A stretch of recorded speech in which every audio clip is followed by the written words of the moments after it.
الحمد لله وحده والصلاة والسلام على من لا نبي بعد أما بعد أعوذ بالله من الشيطان الرجيم بسم الله الرحمن الرحيم قال الله تبارك وتعالى وإنه لتنزيل رب العالمين نزل به الروح الأمين على قلبك لتكون من المنذرين بلسان عربي مبين صدق الله العظيم. قبل كل شيء أتقدم بخالص الشكر والامتنان ووافر التهاني إلى مسؤولي هذه الجامعة وإلى رئاسة هذه الجامعة وإلى رئيس مؤسسة إحياء اللغة العربية على عقد هذا المجلس الميمون، على عقد هذا الحفل الميمون حول هذا الموضوع المثير للإعجاب، الموضوع المثير للانتباه، وهو إنشاء دار الترجمة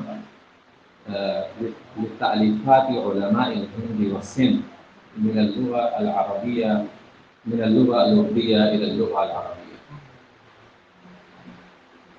في الواقع هذا الموضوع وهذه يعني القيام بهذه المهمة العظيمة، هذه كانت فكرة التي كانت تراود الكثير من العلماء والمشايخ، إلا أنهم لم يستطيعوا القيام وإنجاز هذه المهمة،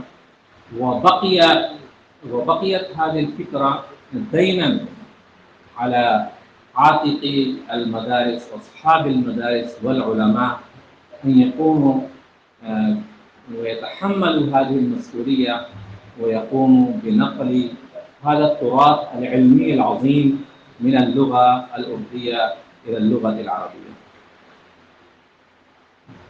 عام 1382 عندما زار العلامة عبد الفتاح أبو غدة رحمه الله دار العلوم ديوبند، وعندما زار في دار العلوم ديوبند مكتبة دار العلوم ديوبند واطلع على تأليفات وتصنيفات علماء ديوبند، أصابته الدهشة عندما رأى ما تفيض هذه الكتب من العلوم والمعارف، فشدد عندما ألقى كلمته هناك، فشدد على ضرورة ترجمة هذه الكتب العلمية وهذا التراث العلمي العظيم من اللغة الأردية إلى اللغة العربية، حتى يعم هذا النفع وينتشر هذا الخير في البلاد العربية إذن، ويستفيد الناس والعلماء من هذا التراث العلمي العظيم في العالم العربي. وهناك ثم بعد ذلك كانت هناك محاولات، وكانت هناك محاولة ناجحة في هذا المجال، هو هذه كانت إقامة أكاديمية الشيخ الهند بدار العلوم ديوبند، وأنشئت أكاديمية الشيخ الهند بدار العلوم ديوبند، وقامت هذه الأكاديمية بتعريب العديد من الكتب والتأليفات لعلماء الهند وعلماء ديوبند، ونقلوا هذه الكتب من الأردية إلى العربية، ونجحوا في نقل العديد من الكتب، وهذه المحاولة إذن كانت ناجحة، وتمكنوا من ترجمة كتب بعدد لا بأس بها. إلا أن هناك يجب أن نتقدم المزيد في هذا المجال، لأن تلك المحاولات ليست كافية، ثم كانت هناك المحاولات من جانب دار العلوم ندوة العلماء، وكذلك كانت محاولات هناك اجتماعية وفردية. والآن هذه الجامعة وهذه المؤسسة تكفلت القيام بهذه المهمة العظيمة، فنرجو أن يكون فيه خير عظيم إن شاء الله تعالى. ولكن أريد أن ألفت انتباه سادتكم إلى جانب إنشاء دار الترجمة. لابد من القيام في مهمة أخرى والقضية أخرى، وهي ليست تقل أهمية من إنشاء دار للترجمة، وتلك الخطوة هي إعداد المترجمين المؤهلين الذين يقومون بهذه المهمة. فإن عملية الترجمة ليست سهلة وبسيطة كما يعتقدها البعض، بل عملية الترجمة حسب الخبراء حسب اللغويين إنها أشق بكثير وأصعب بكثير من الإنشاء. لماذا؟ لأن الكاتب عندما يريد أن يكتب مقالة، يكتب كتابا، يريد أن يؤلف تأليفا، فعليه أن يكون على مقدرة ومهارة بلغة واحدة. فلو كان لديه مهارة بلغة واحدة يستطيع يكتب مقالا، يستطيع يكتب كتابا. ولكن المترجم على الأقل أن تكون لديه المهارة في اللغتين، وأن يكون لديه الإتقان في اللغتين، وأن يعرف هاتين اللغتين بقواعدهما، بالتراكيب النحوية وبالقواعد وكذلك التعبيرات وبأساليب اللغتين.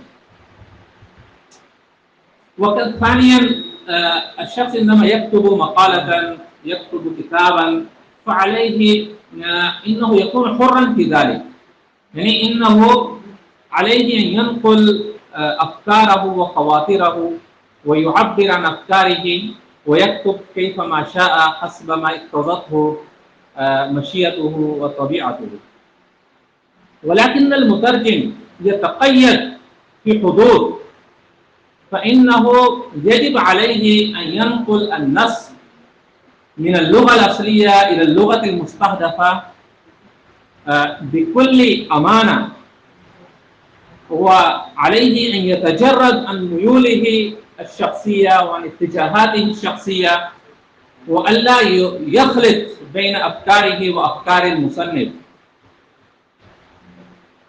لذلك عملية الترجمة تعتبر شاقة وصعبة. ثم هناك مشاكل أخرى أيضا التي تواجه المترجم، مثلا المعرفة بالتغيرات والتطورات التي تحدث في اللغات.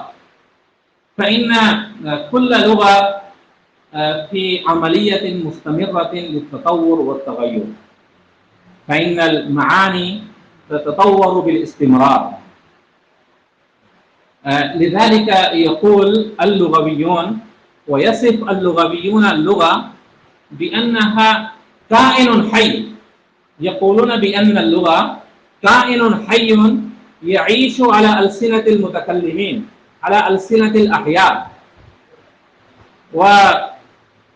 وكما الأحياء والمجتمعات الإنسانية إنها تخضع للتطور والتغير، وهذه العملية تجري بالاستمرار، فهكذا اللغة إذن لأجل تطور المجتمعات تتطور اللغة إذن ويطرأ عليه التغير والتعديل.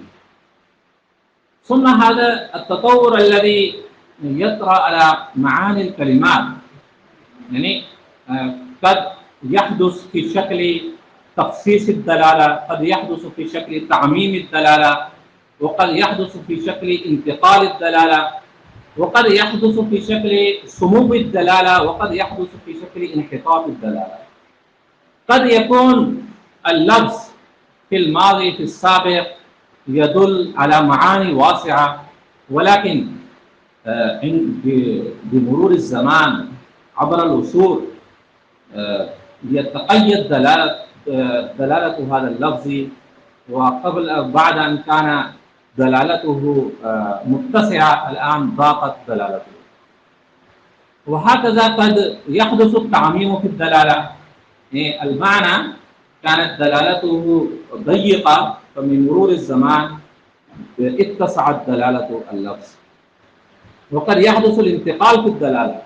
في الماضي اللفظ كان يدل على معنى، ولكن بعد مرور الزمان يدل على معنى جديد. وقد يحدث السمو، يعني المعنى كان يدل على معنى، اللفظ كان يدل على معنى صافل الدني، ولكن بعد مرور الزمان تصبح دلالته سامية مرتفعة. وهكذا قد يعني يصاب اللفظ بانحطاط الدلالة، يعني بعد أن كانت دلالته سامية صارت دلالته دنية وصافلة. وهكذا هناك قضية الاقتراض اللغوي، يعني اللغة الأردية قد اقترضت، يعني كما اليوم اللغة الأردية تتأثر باللغة الإنجليزية، فهكذا في الزمن السابق اللغة الأردية تأثرت باللغة العربية، وانتقلت آلاف الكلمات من اللغة العربية إلى اللغة الأردية. ولكن المشكلة هناك كلمات انتقلت من اللغة العربية إلى الأردية وحافظت على مدلولها، يعني لم يتغير مدلول الكلمات عندما انتقلت إلى الأردية. ولكن هناك كلمات، كثير من الكلمات عندما انتقلت من العربية إلى الأردية تغير مدلولها، فكانت في العربية تدل على معاني، والآن في الأردية تدل على معاني أخرى ليست هذه الكلمات مستخدمة في العربية بهذه المعاني. فهكذا هناك قضية الكلمات المعربة والدخيلة، فالمترجم أثناء القيام بعملية الترجمة يواجه هذه المشاكل كلها.